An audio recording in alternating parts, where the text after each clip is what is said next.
After meeting with Vladimir Putin, President Trump says he will host Ukraine's president at the White House. Good evening. I'm Lisa Rosner.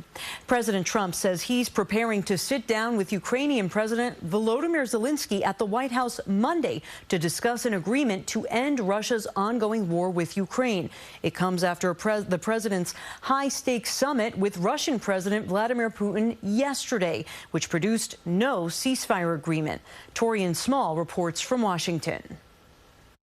We had an extremely productive meeting. Fresh off his summit in Alaska with Russian President Vladimir Putin, President Trump is gearing up to meet face-to-face with Ukrainian President Volodymyr Zelenskyy to discuss an agreement to end Russia's war with Ukraine. There's not that much. There's, one or two pretty significant items, but I think they can be reached.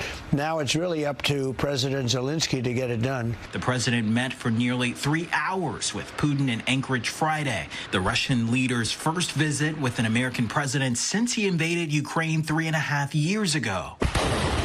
The president has since backed away from his threats to impose tougher economic sanctions on Russia, indicating on social media Saturday that the best way forward is to move directly to a peace deal without trying for a temporary ceasefire first.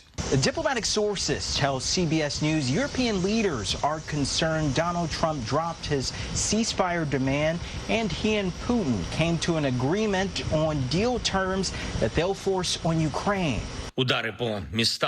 On his way back from Alaska, President Trump spoke to Zelenskyy and European leaders by phone to brief them on the summit.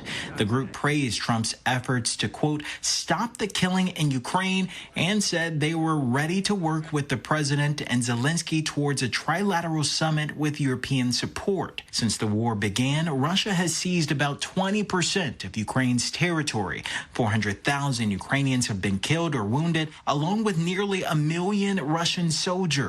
Taurean Small, CBS News, Washington.